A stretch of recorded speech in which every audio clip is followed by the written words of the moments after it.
और आप चाहते हैं कि आप अपनी लाइफ में आपको कोई गाइडेंस दे, कोई काउंसलिंग करे, आपको मेंटोरिंग करे, आपको बताए कि what is to be done along with college.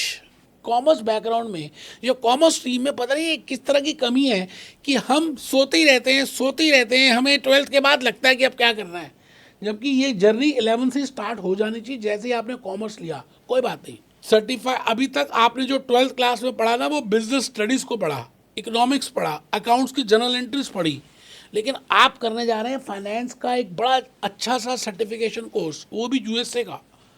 उसमें कॉस्ट अकाउंटिंग है जो आपने आज तक नहीं पढ़ी, उसमें फाइनेंशियल मैनेजमेंट है जो आज तक आपने नहीं पढ़ा, उसमें मैनेजमेंट अकाउंटिंग है जो आज तक आपने नहीं पढ़ा। तो आप ये समझ लीजिए कि जो सीबीएसई का सिलेबस था, या जो आईएसएससी सिलेबस, या जो भी स्टेट बोर्ड के सिलेबस में आपने किया, उससे बिल्कुल हट के है सीएमए यूएसए। मैं उसका स्टडी प्लान बना दूंगा और आपको बता दूंगा कि आपने इस तरह से चलना है। आपने वो मूवी देखी होगी, भाग मिल्खा भाग, कैसे पसीना निकालता है अपना, भाग मिल्खा भाग। आने वाले 2-3 साल अगर आपने ईमानदारी से ध्यान दिया, मजे भी करने और पढ़ाई भी करनी है, तो मैं एक स्टडी प्लान आपको देने जा रहा हूं। आपको अब जर्नल एंट्री से, लेजर अकाउंट से, कैश बुक से ऊपर उठना है, because you have to take decisions, you have to take costing, you have to calculate the cost, you have to manage the finance. उन सभी बातों के लिए सीएमए यूएसए आपका ग्रेजुएशन के साथ ही हो जाने वाला है। सिलेबस भी 60% सेम है, 70% मैं तो कहूँगा सेम है।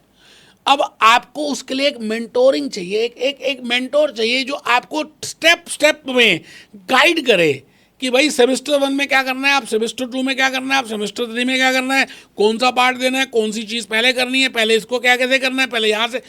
आपको मेंटोरिंग की रिक्वायरमेंट है। आप सच में कैपेबल हो, आज की जनरेशन कैपेबल है सब कुछ करने के लिए, लेकिन उसको प्रॉपर रोड मैप नहीं पता। वो एक्चुअली में शॉर्ट्स देखकर, वो एक्चुअली में रील्स देखकर भ्रमित हो गया है। तो मैं भूपेश आनंद, मैं सीए, मैं सीएस, मैं सीएमए, मैं अमेरिका, मैं लंदन, आज आपके सामने मेरी प्रोफाइल मैंने रख दी। आपको ये बताने आया हूँ कि आपने अभी भी 12th क्लास पास किया है। तो दोस्तों, ये ईयर, ये प्लानिंग, ये ग्रेजुएशन, अगर आप रेगुलर कॉलेज में जा रहे हैं, मुझे खून दो, मैं आपको आज़ादी दे दूंगा। और ग्रेजुएशन के बाद जब आपका दोस्त जिसने सीएमए यूएसए नहीं किया होगा और आपने सीएमए यूएसए किया होगा अलॉन्ग विद ग्रेजुएशन, 4 चांद लग जाएंगे आपके। मैं ये नहीं कहता कि आप मेरे लेक्चर्स लीजिए, आप एक बार कंपेयर कीजिए ना, सीएमए यूएसए कोर्स है क्या, कौन कराता है, और यहाँ पर कौन सी इंडियन बॉडीज हैं या इंडियन इंस्टीट्यूट्स हैं, कोचिंग इंस्टीट्यूट्स हैं जो कराते हैं। कंपेयर कीजिए। मैं आपको फ्री में मेंटोरिंग दूंगा, मैं फ्री में काउंसलिंग दूंगा, मैं उसके कोई चार्जेस आपसे नहीं लूंगा। मैं चाहता हूं आपकी रियलिटी में हेल्प करना। और यही एक इकलौता इंस्टीट्यूट है जहां पर जो पढ़ाता है वो आपसे डायरेक्टली बात करेगा। आप किसी दूसरे इंस्टीट्यूट में पता कर लीजिए, वो सेल्स गर्ल्स, काउंसलर्स होंगी, जो काउंसलर भी रोज चेंज होती रहती हैं। आप डायरेक्टली उस टीचर से बात ही नहीं कर पाएंगे जो आपको पढ़ाएगा, और वो टीचर्स भी चेंज होते रहते हैं। दोस्तों, क्या फायदा ऐसे इंस्टीट्यूट में, जरा सी आप मार्केटिंग के चक्कर में फंस जाते हैं।